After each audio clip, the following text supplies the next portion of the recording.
Tony's pretty passionate about his position on the select board, so we like to just pick his Give me brain a an little. audience. Yeah, give him an audience. So, first question.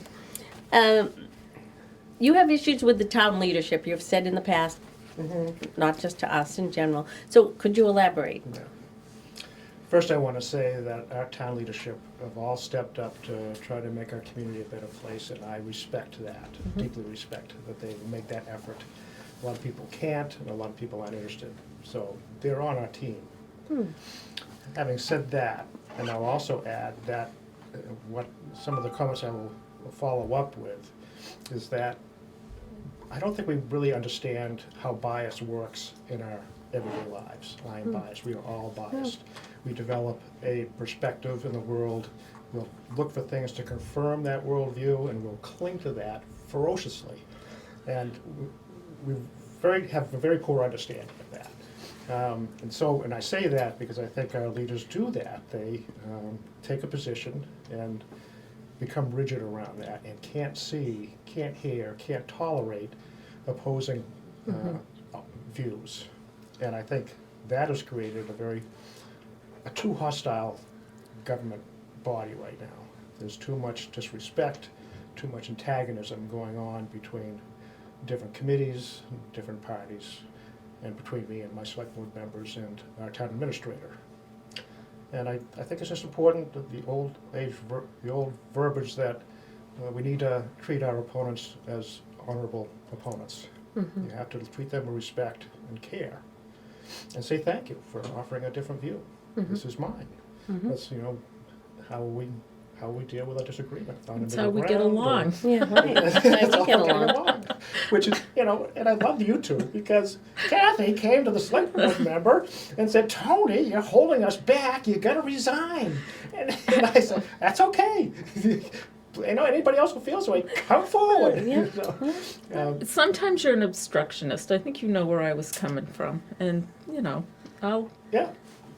I still kind of feel that way when sometimes you are an obstructionist and I don't see things moving forward. So I'm going to kind of stick with that right now. And go right And ahead. yep. Because I do not want to be an obstructionist. I want to see this town grow in healthy ways. I want Tony to explain what he defines it as the leadership, because you've said before you have trouble with the leadership. What is the leadership in Pepperell? So right now, our town administrator, Mark Matthews, to a lesser degree, Chuck Markovich. Chuck is he's so grumpy.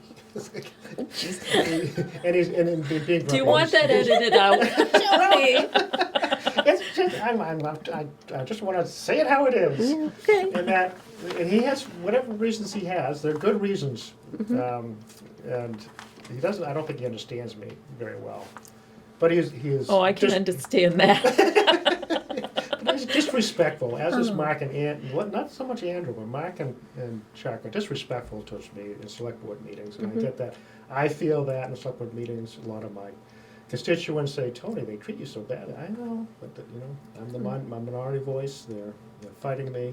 They're trying to get me to resign over and over, and it's because, and this goes back to, I'm the conservation voice. I'm up against there, let's keep building single-family homes. I'm like, no. And they're like, yes, okay, let's have this debate. It's up to the vote.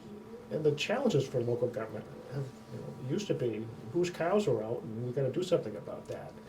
And whatever we can do to create a more attractive, fun place to be, this is where I want. Right. I want to take an opportunity, if I can, to talk about the misuse of our executive sessions. Oh, I thought you were going to Yeah. yell at us. No, go ahead. No, Yeah, go I'm ahead. not. I'm going to ask for your help. I just want you to No, shut go up. ahead. And I want the public to understand that right now, I was part of the writing of the code of conduct along with Margaret and Mark.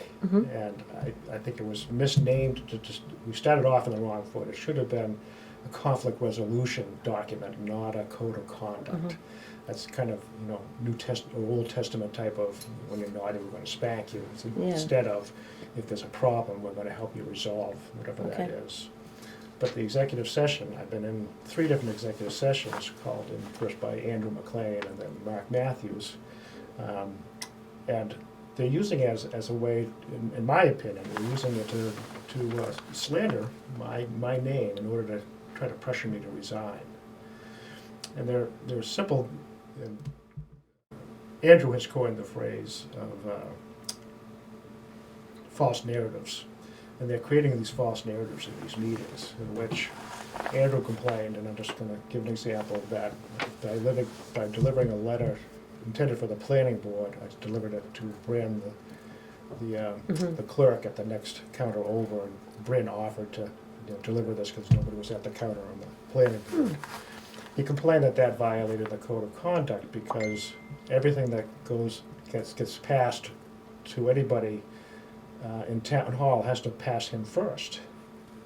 Exactly. That's what he argued, and argued hard for. So if I go to pay my property taxes with the clerk there, I have to give it to Andrew first, and then. Well, that's a good question. Yeah. And it's Andrew's inability to trust his staff. But Margaret and I, with some good counseling from Ken Howlich and others, said that would be a terrible way to. It would just create a boondoggle. You couldn't. Yeah, Things wouldn't no. get done. It is so Right. clumsy. And you had to trust your staff to say, if somebody comes in, a select board member, a planning board comes to a department head and says, will you do this work for me? The department, you can trust the department head says, no, that's way too much work for me. Or don't talk to Andrew, not to me about that. Yeah. And you gotta trust your department heads to do that. And that's how it was written, is that the department heads will decide, whoever comes to them at their counter, what they will do. So Andrew made this argument against me, Yeah. making a false narrative that I violated the rule, and no, I did not. Because there wasn't a rule. There was no rule to the opposite. So it's my job, and I'm eager to do it, and I got to get it done. Is to rewrite the code of conduct. Because what I'm finding is that, and so just so the public and you know, I asked that these executive sessions be made public because I wanted the public to see what goes on. And they were. And they were. Yeah. And so there is no kind of, it's a quasi-judicial process. I mean, there is ability to do harm here by your accusations. And so on the last complaint against me, I didn't know who was complaining against me when I was asked to come in. If you get a complaint against you should get it in writing from somebody. So you come into a meeting there. So I sit down and go, okay, I guess this is about the Climate Change Committee chairs, because I had written down the chairs, an email asking them to reconsider how they were doing their work.